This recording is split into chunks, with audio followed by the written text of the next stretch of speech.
기도하고 찬양드리도록 하겠습니다. 주님 감사합니다. 오늘도 이렇게 주님 앞에 나와서 예배드리고 찬양하게 하시네 감사합니다. 오늘도 이 예배와 찬양이 주님께서 기뻐하시는 예배될 수 있도록 해주시고 모든 영광 하나님만 홀로 받을 수 있도록 성령님 예배를 주관하여 주시옵소서. 오늘도 이 시간을 통해서 깨닫게 하시고 살아 역사하실 하나님을 믿으며 사랑이신 예수님의 이름으로 기도합니다. 아멘. 예수 십자가에 흘린 피 찬양하겠습니다.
여호와께 돌아가자 찬양하겠습니다.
나 주님의 기쁨 되기 원하네 찬양하겠습니다.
오직 예수뿐이네 찬양하겠습니다.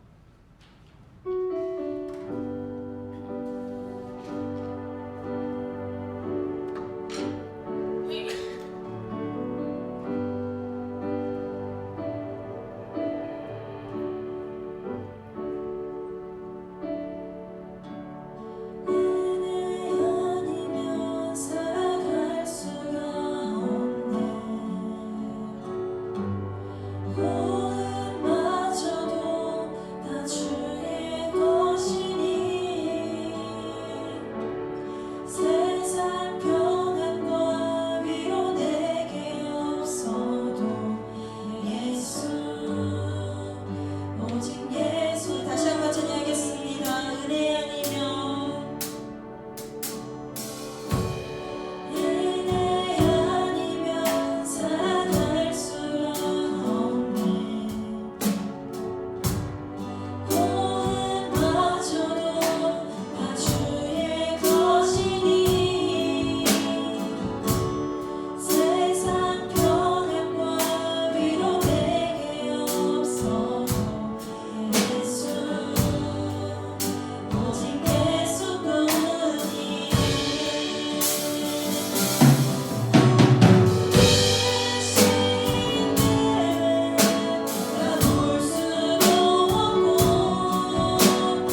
19장 40절에서 43절 말씀입니다. 구약성경 497장입니다. 사무엘하 19장 40절에서 43절의 말씀입니다. 사무엘하 19장 40절에서 43절의 말씀입니다. 구약성경 497장입니다.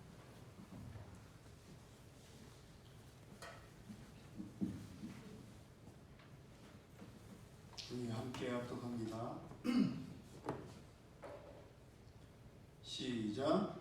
왕이 길갈로 건너오고 희망도 함께 건너오니 온 유다 백성과 이스라엘 백성의 절반이나 왕과 함께 건너니라.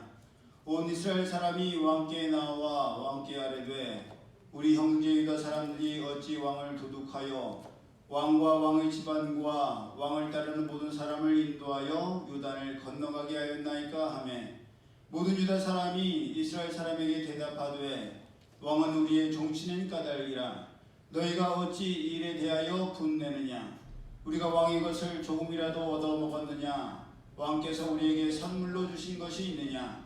이스라엘 사람이 유다 사람에게 대답하여 이르되 우리는 왕에 대하여 10몫을 가졌으니 다윗에게 대하여 너희보다 더욱 관계가 있거늘 너희가 어찌 우리를 멸시하여 우리 왕을 모셔오는 일에 먼저 우리와 의논하지 아니하였느냐 하나 유다 사람의 말이 이스라엘 사람의 말보다 더 강경하였더라. 아멘. 우리가 함께 합독한 말씀을 본문으로 죄가 몰고 온 갈등과 분쟁이라는 제목으로 함께 은혜를 나누기를 원합니다. 다윗은 압살롬의 반란만 제압하면 모든 것이 다 끝나고 좋아질 줄 알았을 것입니다. 다윗 나름대로는 쌓였던 갈등을 봉합하기 위해서 압살롬을 따르던 반란군의 수장이었던 아마사를 요압 장군의 뒤를 이어서 군대의 지휘관으로 삼겠다라고 공포했습니다. 오늘날로 치면 사령관으로 삼는다는 것이죠. 사무엘하 19장 13절입니다. 너희는 또 아마사에게 이르기를 너는 내 고륙이 아니냐? 내가 요압을 이어서 항상 내 앞에서 지휘관이 되지 아니하면 하나님께서 내게 벌 위에 벌을 내리시기를 바라노라 하셨다 하라. 그랬을 때 다윗이 바라고 원하는 대로 모든 유다 사람들이 마음이 하나가 되어서 다윗에게 기울어져서 다윗에게 자기들에게로 돌아와 달라고 요청하게 되었습니다.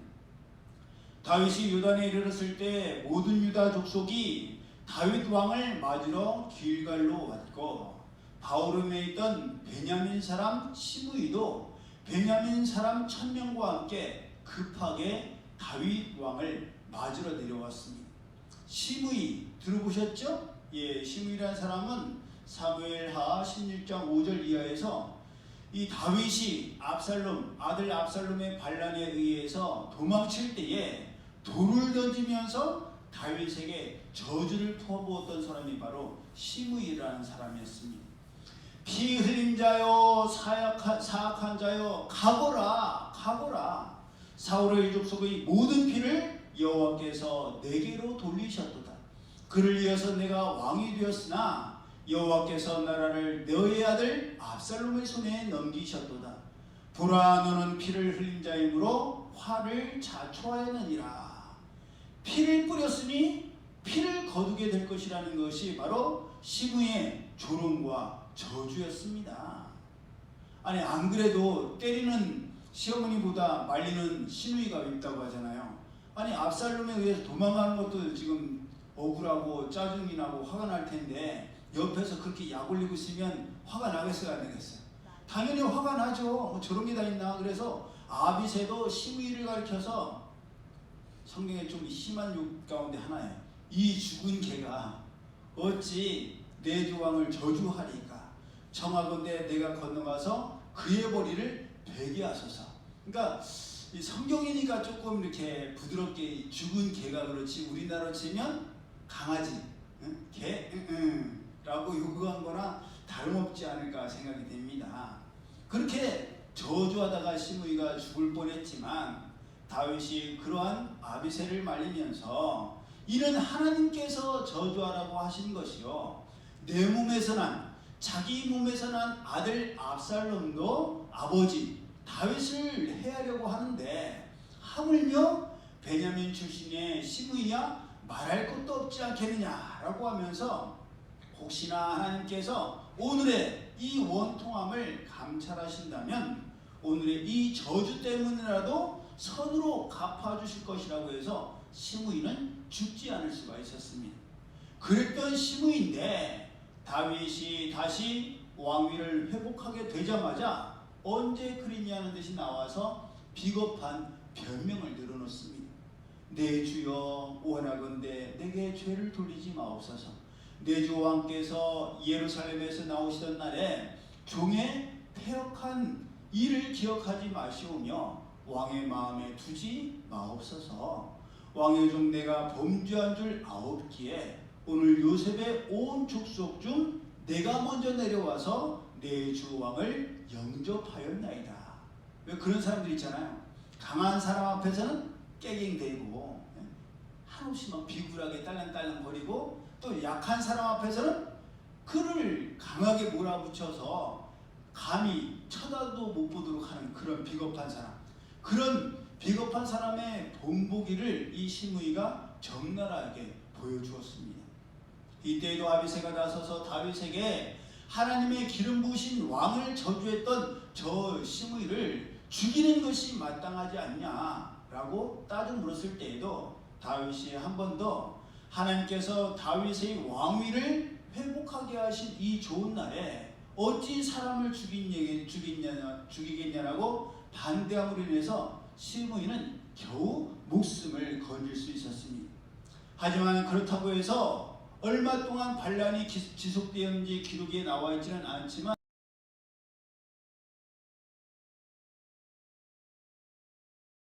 흔들어 놓았을 반란의 후폭풍이 아무렇지도 않게 잠잠해지고 사라지지는 않았습니다. 이때부터 이미 나라가 북이스라엘과 남유다로 나눠질 조짐이 보이기 시작한 것입니다. 온 북이스라엘 사람들이 다윗 왕 앞에 나와 왕을 훔쳐다가 요단을 건너냐면서 우리는 열목, 그러니까 10개의 지파가 이루어졌으니까 다윗 왕에게 더욱더 지분이 많은데 겨우 한 지파 또는 두 지파에 불과한 유다 지파가 그렇게 앞장서서 설칠 수가 있느냐라고 따져 물은 것입니다. 그러자 유다 지파는 나머지 10지파인 북이스라엘 사람들에게 자기들은 유다 지파 출신인 다윗의 혈육 종친이기 때문에 자기들이 왕을 먼저 섬기고 따르는 것은 무엇을 얻어먹었거나 선물로 받은 것이 아니라면서 따져 물었습니다. 얼마나 한 개 지파밖에 안 되는 유다 지파가 세게 나갔으면 10지파로 다수를 차지하고 있던 북이스라엘 사람들이 유다 사람들에게 지고 말았다라고 성경은 기록하고 있어요. 그렇게 이때부터 분열되기 시작한 북이스라엘과 남유다였기 때문에 얼마 못 가서 솔로몬의 아들 르호보암 왕 때에 드디어 나라가 북이스라엘과 남유다로 나눠지게 됩니다. 그리고 그렇게 분열된 북이스라엘의 여로보암을 쫓는 10개의 지파와 르호보암을 쫓는 남유다가 나눠져서 결국은 멸망할 때까지 다시는 연합되지도 않았고 원래대로 회복되지도 않았습니다. 이 모든 일이 원인이자 배경이 바로 다윗이 저지른 죄 때문이었고 그 죄의 결과였습니다. 물론 그 전에도 북이스라엘과 남유다가 좋았느냐? 좋지는 않았어요. 사무엘상 11장 8절에도 사울이 베세게에서 그들의 수를 세어보니 이스라엘 자손이 30만 명이요 유다 자손이 3만 명이더라 라고 되어 있고, 사무엘상 17장 52절에도 굳이 이스라엘과 유다 사람들이 일어나서 골리앗이 쓰러진 뒤 도망치는 블레셋 사람들을 쫓았다면서 이스라엘과 유다 사람들을 의도적으로 일부러 나누는 것이 곳곳에서 드러납니다. 그뿐만 아니라 사사기 8장 1절에서도 에브라임 사람들이 기드온에게 왜 미디안이라는 나라와 싸우러 갈 때에 자기들을 부르지 않았느냐면서 자기들을 이렇게 대접함이 어찌 된 일이냐라고 크게 시비를 겁니다. 그때에도 기드온이 에브라임의 끝물 포도가 아비에셀의 만물 포도보다 낫지 않느냐면서 자기들은 에브라임의 발끝도 쫓아갈 수 없다. 그렇게 듣기 좋은 말로 에브라임 사람들을 다독거려서 전쟁이 일어나지 않을 수가 있었습니다.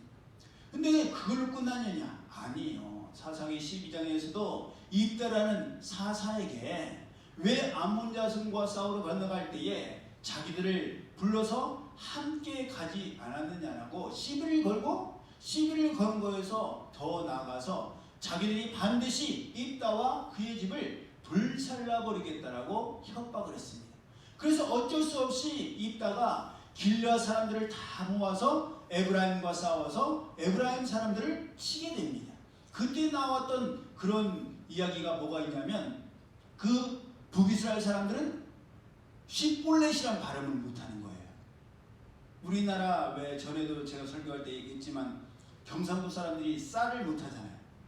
빛이라고 못하고 쌀이라고 못해요. 쌀 하라고 하면 살. 네. 위에 그럼 위에 막 그러고 사투리가 있어요. 빛도 빛이라고 못하고 빛 그래요. 그게 특이한 발음이 안 되나 보더라고요. 저는 뭐 어렸을 때 대전에 와서 8살부터 살았으니까 거의 충청도 사람 되어갖고 발음이 되는데 하여간 우리나라 경상도 사람들도 십볼렛을 십볼렛으로 못하는 것처럼 그 사람들도 발음이 그랬던 거예요. 그래서 십볼렛이라고 못하고 십볼렛이라고 한 사람들은 다 죽임을 당하여서 그때 죽은 에브라임 사람이 42,000명이나 되었습니다. 그렇게 전에도 이스라엘 백성들 가운데 갈등이 있었고 분쟁은 분명히 있었습니다. 그런데 그러한 분쟁이 본격적으로 밖으로 시각적으로 수면 위로 떠오르고 그 나눠지기 시작하는 것이 바로 다윗이 죄를 지은 뒤였다는 사실입니다. 우리가 알고 있는 것처럼 이스라엘의 초대 왕이었던 사울 왕은 어느 지파 출신이죠? 베냐민 지파의 출신이었죠. 베냐민은 누구예요? 베냐민은 그렇죠. 막내 아들이고 야곱이 그렇게도 사랑했던 라헬이 아들을 낳다가 산고의 고통으로 죽었던 그런 아들이 바로 베냐민이잖아요. 그래서 엄마는 베논인가 그렇게 이름을 지었는데 아빠가 그런 부정한 이름, 안 좋은 이름을 내 아들에게 지을 수는 없다. 그래서 뭐라고 지어요? 베냐민. 앞에 베냐가 베자가 벤 말씀드렸죠? 아들이란 뜻. 우리 의미가 있지 않는 벤.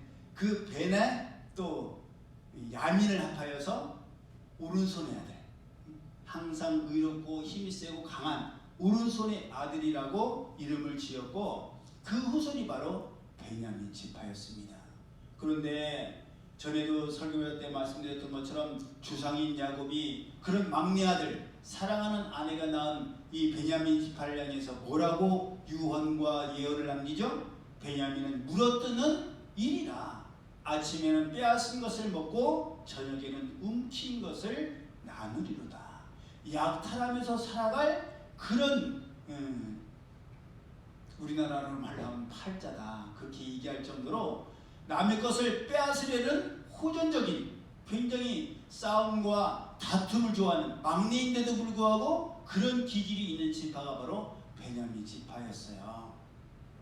아무래도 그럴 수가 있겠죠. 오냐오냐 키우다 보니까 막내는 또 나름대로 그의 귀여움이 있고 내가 원하면 귀엽고 차지하려고 하는 그런 게 있고 뭐 위에는 상관 안 하는 다 그렇다는 건 아니에요. 그런 경향이 없지 않아 있기 때문에 베냐민도 그랬을 수 있죠. 그런데 이 베냐민 지파는 다른 지파들에 비해서 수가 적었습니다. 목사님 막내니까 늦게 태어났으니까 그럴 수 있잖아요. 예, 그럴 수 있죠. 그런데 특이한 것은 이 베냐민 지파가 싸움에 나갈 만한 자들을 20세 이상으로 그 숫자를 계수하라고 했을 때도 루벤 지파는 4만 5천 명, 시몬 지파는 5만 9천 명, 유다 지파 같은 경우는 7만 4천 명이나 되었는데 이 베냐민 지파는 3만 5,400명밖에 안 됐어요. 다른 지파에 비해서 유다 지파에 비하면 절반 정도밖에 안 됐단 말이에요. 안 그래도 적은데 이 적었던 베냐민 지파가 급격히 줄어든 사건이 있었습니다. 그 사건 혹시 아세요? 뭔지? 어떤 일이 있었냐면 레위 사람 하나가 자기의 첩을 데리고 그 베냐민 기브아에서 유숙하다가 기브아 사람들이 그 레위 사람의 첩을 성폭행하고 죽이는 일이 있었죠. 그래서 레위 사람이 자기의 첩을 조각을 내갖고 그 신체 조각들을 다 지파에 보내서 이런 억울한 일을 당했다. 그래서 그에 대해서 모든 이스라엘 족속들이 그 베냐민 기브아 사람들에게 책임을 물으려고 베냐민 지파에 때 얘기했더니 베냐민 지파가 가제는 개편이라고 자기 편 사람들 편을 들어가고 전체 이스라엘과 전쟁을 벌이지 않습니까? 그래서 그때 살아남은 사람이 겨우 용사가 600명밖에 안 됐어요. 600명. 그 600명이 모든 지파들이 베냐민 지파에게는 딸을 줄 수 없다라는 맹세를 했기 때문에 아내감을 취할 수가 없었고 억지로 400명을 데리고 가고 200명이 모자라서 어떤 축제가 있었는데 그 축제 때에 보쌈, 우리나라로 치면 오늘날로 치면 보쌈같이 데리고 가라고 해서 200명을 아내로 취하여서 겨우 명색을 유지할 수 있었던 지파가 바로 베냐민 지파예요. 그런데 그렇게 가장 작고 가장 약한 베냐민 지파에서 이스라엘의 초대 왕이었던 사울 왕이 배출된 거예요. 하나님께서 제비 뽑기로 베냐민 지파의 사울을 뽑으셨어요. 그래서 사울이 처음에 왕으로 뽑혔을 때 사무엘 선지자에게 뭐라고 말합니까? 나는 이스라엘 지파의 가장 작은 지파 베냐민 사람이 아니오며 나의 가족은 베냐민 지파 모든 가족 중에 가장 미약하지 아니하나이까? 당신이 어찌하여 내게 이같이 말씀하시나이까? 라고 했을 정도로 실제로 약했었고 또 사울이 왕이 된 뒤에도 사람들이 사울에 대하여서 이 사람이 어떻게 우리를 구원하겠느냐 라면서 사울을 멸시하여서 예물을 드리지 않을 정도였어요. 대놓고 왕이 됐으면 축하 선물을 줘야 되는데 야야 뭐하러 줘? 저렇게 약해 빠진 베냐민 지파에서 나온 왕이 무슨 힘으로 우리를 구하고 우리의 지도자가 될 수 있겠어? 그렇게 비웃었단 말이에요. 그렇기 때문에 사울 왕이 다윗을 죽이려 했을 때는 물론이요, 사울 왕 사후에 다윗이 유다의 왕이 된 후에도 베냐민과 아브넬에게 속했던 자들이 끊임없이 다윗의 집과 전쟁을 벌였었습니다. 그런 오랜 배경 속에서 갈등이 있었고 다툼이 있었는데 그런 갈등과 다툼이 압살롬의 반란과 그 반란을 수습할 때에 수면 밖으로 드러나게 된 것입니다. 여러분 우리 사이에도 그런 게 있잖아요. 형제 간에도 가족 간에도 친구 간에도 원래 사이가 안 좋아.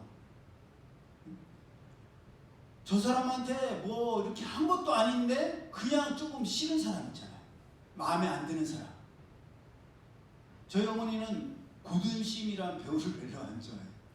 네. 그래갖고 그 고든심 씨가 나올 때마다 저희 어머니가 나는 저분한테 뭐를 이렇게 빚지거나 그런 것도 아닌데 보고 싶지 않다고 그러셔요. 저도 배우 중에 그런 사람들이 몇 명 있어요. 뭐 그 사람이 나한테 해코지 한 것도 아닌데 그 사람 나오면 딴 걸 틀어버려요. 뭐 예를 들면 지금 마동석 눈이 약간 색깔이 마음에 안 들어. 또 유재석도 저는 별로야. 그래갖고 나는 뭐 무한도전이니 뭐 그런 걸 안 봤었는데 그러니까 그런 식이죠. 원래 마음에 안 맞고 안 드는 경우가 있는데 그것이 그냥 이렇게 묵혀있을 뿐이지 그게 어떤 계기가 되면 밖으로 여지없이 드러난단 말이에요. 얼마 전에 월요일날 대청댐 주변을 지나갈 일이 있었는데 그때 우리 유미가 그런 말을 하는 거예요. 선생님들 중에 한 분께서 이 대청댐이 수경을 끼고 밑을 내려다보면 마을이 보인다고. 그래갖고 제가 그랬어요. 진짜야. 왜냐면 거기가 전에는 마을이 있었단 말이에요. 그냥 우리 같은 마을이에요. 이런 마을인데 거기가 댐을 만들면서 댐을 쌓고 거기에 물을 채우면서 거기 있던 사람들이 다 이주해 갔어요. 그리고 그 마을을 지금 뭐 이렇게 재개발하듯이 다 부셔야 되는데 부시지 않고 그대로 물을 거기에 막았어요. 진짜요? 이따가 예배 드린 다음에 인터넷에 검색해 보세요. 이거 지금 유튜브로 전 세계로 나가는데 에이 어찌됐든 간에 그렇게 지금도 가뭄이 오래되면 대청댐 물이 마르면요 그 마을의 모습이 드러나요. 담벼락이 나오고 이따가 한번 확인해봐요. 네, 그것처럼 우리의 삶도 마찬가지예요. 우리의 죄악도 마찬가지예요. 우리가 하나님의 은혜와 사랑으로 가득 차 있을 때는 그 죄악이나 갈등이나 다툼이 하나님의 사랑과 은혜로 이렇게 감춰져 있단 말이에요. 그래서 베드로전서 4장 8절에도 무엇이라고 말씀하고 있어요? 무엇보다도 열심으로 서로 사랑할지니 사랑은 허다한 죄를 덮느니라. 예, 사랑은 허다한 죄를 덮습니다.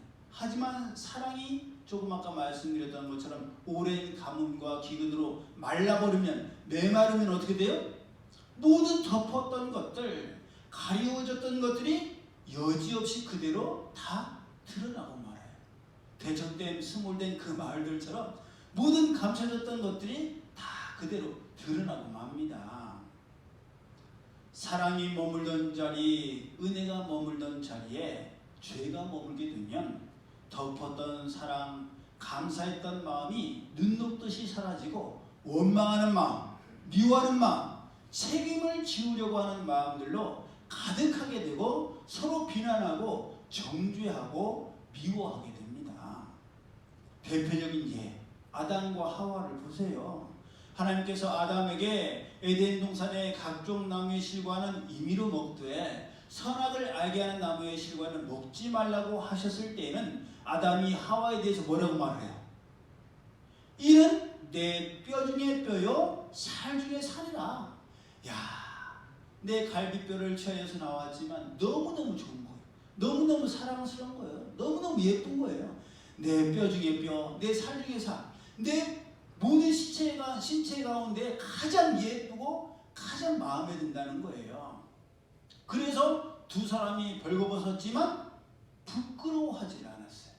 왜냐하면 너무너무 사랑하는 사람이니까 모두 예쁜 거예요. 뭘 해도 귀여운 거예요. 뭘 해도 사랑스러워. 그런데 그렇게도 하지 말라고 명령하셨던 하나님의 말씀에 불순종하여서 선과 악을 알게 하는 나무의 실과를 먹은 뒤에는 어떻게 돼요? 뼈 중에 뼈요 살 중에 살이었던 그 사람에 대해서 하나님께서 주셔서 나와 함께 하신 여자, 그가 그 나무 실과를 내게 줌으로 내가 먹었나이다. 예, 하나님에 대해서 원망하고 그 모든 책임을 뼈 중에 뼈요 살 중에 살이라고 했던 여자 하와라는 이름도 쓰지 않아. 화가 나니까 저 남자가 저 여자가 뭔지 아시겠죠? 사랑할 때는 우리 자기밖에 없어요. 우리 오빠밖에 없어요. 우리 애기밖에 없어요. 우리 이쁜이밖에 없어요. 그랬는데 사랑이 멀어져 버리니까 저 여자, 저 남자, 저 왼수 그렇게 바뀌게 되는 거예요. 이것이 바로 죄의 결과입니다. 사랑 대신에 죄가 들어오면 감춰졌고 숨겨졌고 이해하고 용납하며 참았던 모든 것이 다 드러나고 한계에 다다라서 결국 터져버리고 마는 거예요. 여러분, 어떻게 화목할 수 있으며 어떻게 우리가 평화를 누릴 수가 있겠습니까? 그건요 어렵지 않아요. 굉장히 간단하고 단순합니다. 간단 명료해요. 누군가가 참고 이해하고 수용하고 희생하고 헌신하고 있기 때문에 화목할 수가 있고 평화를 누릴 수가 있는 거예요. 그렇지 아니하고 서로가 이득을 보려고 하고 이기려고 하고 지지 않으려고 하면 어떻게 돼요? 갈등이 생길 수밖에 없어요. 그 갈등은 곧 싸움이 되고, 그렇게 해서 싸움이 벌어지면 그동안의 화목과 평화와 안정은 온데간데 없이 사라지고 맙니다. 서로가 서로에 대해서 원망이 쏟아지게 되고, 원망은 쏟아내면 쏟아낼수록 서운함이 되고, 서운함은 배신감을 가져다 주고 감정이 상하여서 결국은 원수지간이 되고 마는 거예요. 그래서 감정적으로 사랑과 은혜가 더 깊었던 사람일수록 더 멀어지는 거예요. 남보다 더 못한 사람이 되는 거예요. 그래서 친구 간에도 뭐 그럴 수 있지만 가장 싸우면 남이 되어버리는 사람들이 누구예요? 부부가 그런 거예요. 부부. 님이라는 글자에 한 글자만 더하면 남이 되는 것처럼 가장 사랑하고 가장 아꼈던 사람인데 감정이 변하게 되어버리니까 미워하게 되는 거예요. 그렇기 때문에 예수님께서는 마태복음 5장을 통해서 8가지 복에 대해서 이렇게 말씀하십니다. 심령이 가난한 자는 복이 있나니 천국이 저희 것이니, 애통하는 자는 복이 있나니 저희가 위로를 받을 것이니, 온유한 자는 복이 있나니 저희가 땅을 기업으로 받을 것이며, 의에 줄이고 목마른 자는 복이 있나니 저희가 배부를 것이며, 긍휼히 여기는 자는 복이 있나니 저희가 긍휼히 여김을 받을 것이며, 마음이 청결한 자는 복이 있나니 저희가 하나님을 볼 것이며, 화평케 하는 자는 복이 있나니 저희가 하나님의 아들 하나님의 딸이라 일컬음을 받을 것이며, 의를 위하여 핍박을 받은 자는 복이 있나니 천국이 저희 것이니라. 나를 인하여 너희를 욕하고 협박하고 핍박하고 거짓으로 너희를 거스려 모든 악한 말을 할 때에는 너희에게 복이 있나니 기뻐하고 즐거워하라. 하늘에서 너희의 상이 크니라. 너희 전에 있던 선지자들을 이같이 핍박하였느니라. 여러분, 정말 그래요. 예수님께서 말씀하신 마태복음 5장의 이 8가지 복, 8복을 우리가 경험해보고 누려보면 정말이구나라는 것을 깨닫게 됩니다. 저는 이 말씀이 제 삶 가운데 직접 체험하게 하셨기 때문에 진리의 말씀, 생명의 말씀이라고 믿습니다. 하나님께서는요, 우리가 심은 대로 거두게 하시는 분이에요. 지금 우리가 속해 있는 모임이 평화롭고 화목하다면 누군가가 이해하고 양보하고 참고 인내하며 희생하고 헌신하고 있기 때문입니다. 가정이 그러하고 직장이 그러하고 학교에서 그러하다면 누군가가 그러고 있기 때문이라는 것을 우리는 명심해야 됩니다. 그렇지 않고는 절대로 평화롭고 화목하고 안정적일 수가 없습니다. 또한 그럴 수 있음도 하나님의 은혜와 사랑이 그 마음속에 가득하고 끊임없이 공급되고 있기 때문입니다. 하나님께서 주신 사랑 아니고서는 우리가 다른 사람에 대해서, 갈등에 대해서, 다툼에 대해서 참을 수가 없고 이해할 수가 없습니다. 참을 수 없고 이해할 수 없으면 어떻게 돼요? 싸우는 거죠. 평화할 수가 없고 화목할 수가 없습니다. 다윗이 하나님께서 주신 은혜와 사랑을 생각하고 바라봤더라면 그깟 바세바와의 정욕에 눈이 멀어서 이런 죄를 짓지 않았을 거예요. 왜냐하면 하나님께서 나단 선지자를 통해서 말씀하셨던 것처럼 수많은 여자들이 다윗에게 있었습니다. 다윗이 원하기만 하면 얼마든지 첩이나 후궁을 드릴 수 있었을 거예요. 왕이 원하는데 누가 자기 딸을 안 주겠어요. 그런데 얼마든지 그렇게 하나님 주신 어여쁘고 잘 자란 처녀들이 있는데도 불구하고 자기 신세 망치고 집안을 망치고 나라를 망치는 그런 음란과 정욕의 죄를 짓는단 말입니까? 그 마음이 하나님으로부터 멀어졌기 때문이요, 그 원인이 바로 죄를 지었기 때문입니다. 그러므로 오늘 살아가는 우리 모두는 이 죄가 몰고 온 결과가 얼마나 무서운지를 우리는 주의 깊게 살펴봐야 돼요. 진지하게 받아들여야 됩니다. 가볍게 다윗한테 있었던 일이지, 이스라엘에게 있었던 일이지, 남유다에 있었던 일이지, 북이스라엘에게 있었던 일이지, 남의 이야기지, 다른 사람 이야기지 라고 생각해서는 안 돼요. 그 일이 곧 나에게 일어날 수 있는 일이고, 우리 집안에 일어날 수 있는 일이고, 우리 교회, 우리 직장, 우리나라에 일어날 수 있다는 것을 우리는 명심해야 됩니다. 거기에는 갈등과 싸움과 다툼과 분열만 있을 뿐입니다. 서로 상대방 탓하고 책임을 지라고 하고 나는 못한다고 하고 난 하기 싫다고 하고 이해 못하고 왜 저러냐고 어떻게 저럴 수 있느냐고 따져 묻기만 하는 거예요. 하지만 사랑의 마음과 사랑의 눈으로 바라보면 그럴 수 있지. 나도 그랬었지. 그런 불쌍한 마음, 긍휼의 마음을 갖게 됩니다. 그것이 바로 하나님 아버지의 마음이요, 하나님 아버지께서 주시는 마음이라는 것입니다.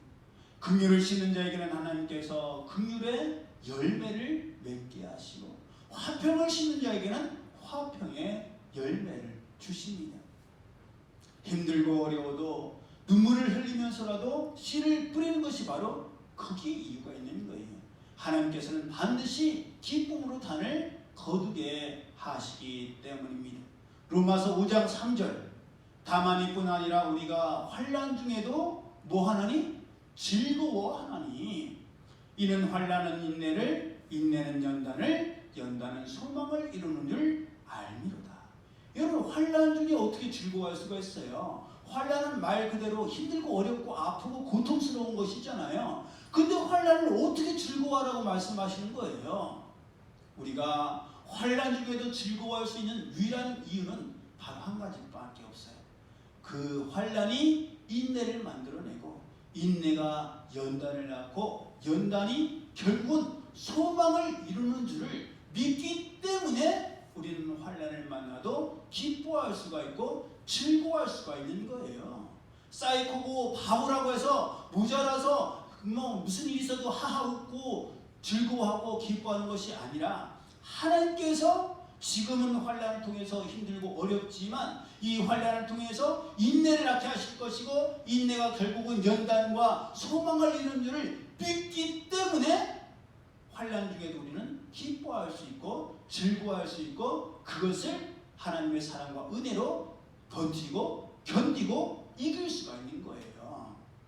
그러므로 우리가 하나님께서 우리에게 주신 것, 이미 하나님께서 우리에게 할 수 있게 하셨고, 버틸 수 있게 하셨고, 견딜 수 있게 하셨고, 남들에게 줄 수 있게 하신 것, 얼마나 감사한 일입니까?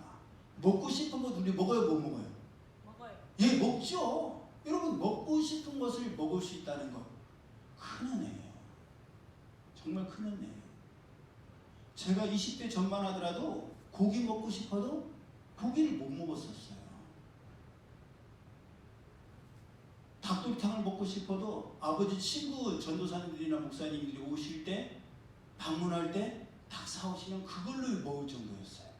근데 지금은 국내 치킨이니 BHC니 호식이 2마리니 먹고 싶으면 얼마든 시켜서 먹을 수 있어. 닭이 질리면 족발을 시켜 먹을 수 있고, 족발이 질리면 짜장면이나 탕수육이나, 우리 다 마찬가지잖아요. 이럴 수 있다는 건 정말 감사한 일이에요. 가고 싶은 곳 갈 수 있어요, 없어요? 있죠. 조금 아쉬운 거는 없지 않았지만, 일본을 가고 싶은데 당장은 못 가고, 또 미국을 가고 싶은데, 유학을 가고 싶은데 당장은 못 가는 그런 약간의 부족함은 있지만, 그래도 불가능한 일은 아니잖아요. 하나님께서 또 자족하면서 잘 저축하고 또 기도하면 하나님께서 길을 열어주실 수 있기 때문에 우리는 지금 먹고 싶은 것 먹을 수 있고, 가고 싶은 것 갈 수 있고, 입고 싶은 것도 다 누리지는 못하지만 그래도 부끄럽지는 않게 하시잖아요. 그러니까 감사할 것밖에 없는 거예요. 그렇게 하나님 주신 은혜와 사랑으로 죄를 이기고 원망과 다툼과 싸움을 이겨서 결국에는 평화를 누리고 화목을 상고로 갖는 우리 모두가 되고 또 새롭게 시작될 3월이 되기를 예수님의 이름으로 축복합니다. 아멘. 기도드립니다. 사랑의 하나님 감사합니다. 오늘도 다윗의 생애를 통하여서 또 북이스라엘과 남유다의 갈등과 분열을 통하여서 저희들이 오늘 살아가는 저희들도 얼마나 죄를 무겁게 여기고 진지하게 받아들이고 죄의 결과가 얼마나 무서운지를 저희들이 명심하게 하여 주옵소서. 그리하여 심은 대로 거두게 하시는 하나님의 법칙을 잊지 아니하고 하나님 보시기에 귀한 것, 아름다운 것을 심을 수 있는 저들 되게 하시고 그렇게 심었을 때에 아름다운 것, 귀한 것, 좋은 것, 선한 것을 추수해서 주인 되신 하나님을 기쁘시게 하고 저희들도 기쁨에 거할 수 있는 저희들 될 수 있도록 인도하여 주옵소서. 2월 한 달도 하나님의 은혜 가운데 잘 마무리하게 하심을 감사합니다. 새롭게 시작될 이 3월 달도 저희들이 마음에 결심하고 결정하고 뜻을 정하여서 모든 다툼과 싸움과 전쟁을 사랑과 화목으로 이겨내게 하여 주시고 하나님의 사랑과 은혜를 바라보며 나갈 수 있는 저희 모두가 되게 하여 주옵소서. 이제는 우리 주 예수 그리스도의 은혜와 하나님 아버지의 그 크신 사랑하심과 성령님의 교통하심이 이제로부터 영원히 함께 하실지어다. 아멘.